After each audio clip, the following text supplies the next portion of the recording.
Hello, it is Tuesday, July 7th, about 24 hours into this latest round of chemo.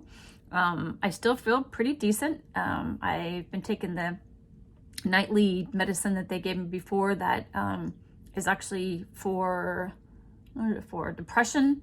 I can't remember what it's called, but take one of those the night before chemo and then the 3 nights after chemo. And it's supposed to be a really good anti-nausea medicine. And so I took it the night before chemo. I took it last night. Felt fine.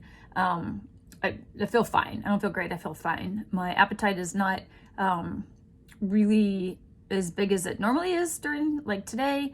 But I've eaten some food and it's not like it doesn't taste good. It's just, I don't really feel hungry. And so I do have a feeling maybe it's a little bit of a nausea. That's because sometimes just not wanting to eat is also nausea, but I'm getting some good stuff in. So I'm not eating a lot, but I am eating some decent stuff. One of the side effects that I talked about that they told me would happen didn't really happen too much last time, and it's the what do they call it, neuropathy. And my last round, what they say too is you're not supposed to touch anything cold, drink or eat anything cold, be out in the cold. It can all affect your nerve system.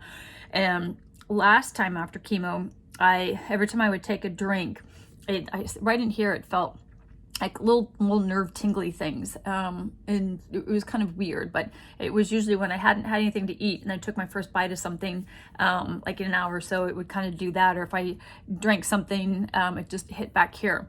Well, I'm feeling a little bit of that this time, but it was a lot more this time than it was last time. I actually tried to eat some cold ice cream last night, and it made my whole entire mouth tingle, like it was being like low voltage shocking going on, and it was really, really weird.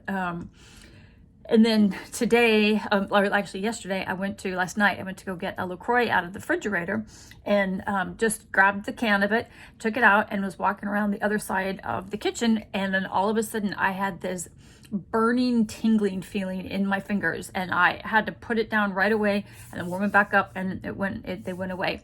Weirdest thing. And now I'm getting that definitely today. Anything I touch, anything that's cold, I feel like I'm being shocked in my fingers. It's just a very weird, this is a very weird thing to feel.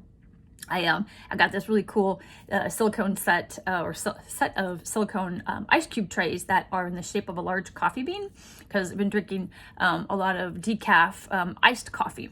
And when I was in Key West, one of the places that we went to get coffee, Heather, my daughter-in-law, said, "Hey, did you notice the ice cubes are coffee? So when it melts, it doesn't make it watered down." I was like, "That's a great idea." So of course I Amazoned it, and they got here before I even got back from the Keys, but they're little like cocoa bean looking type thing, coffee beans. So not cocoa bean, coffee beans. So I got those, and I made some decaf coffee yesterday, and I poured them in the little cases and put it in the freezer. And then today I took it out, not really thinking like that cold would do something to me. Pulled it out and then started to pull one back, and I felt like my hands were on fire. So I probably looked pretty silly. I was in there with oven mitts on, trying to get the things out inside of a Ziploc bag. But yeah, so I'm gonna have to be thinking about that. Now, these effects should wear away, like by the end of the week. That probably won't be having that effect, but then the next time I get chemo, the effects will be more than they were this time, and hopefully still for that kind of short amount of time, just maybe within the week of chemo. So anyway, that was my newest stuff of what's going on. I guess that's about it. Everybody should be trying to stay safe and wear masks and wash your hands and socially distance, especially if you're in any of the states that are the hardest hit right now, which is California, Texas, and Florida, which sucks because I have kids in 2 of those states, and then we're in another one, so we're all affected. A lot of places are closing down. Again, reclosing of bars and restaurants and stuff. But and that's all serious. But what I heard on the news today is that the Lego shop is going to reopen tomorrow, but I highly recommend that you avoid it, because people will be lined up for blocks. Have a great day.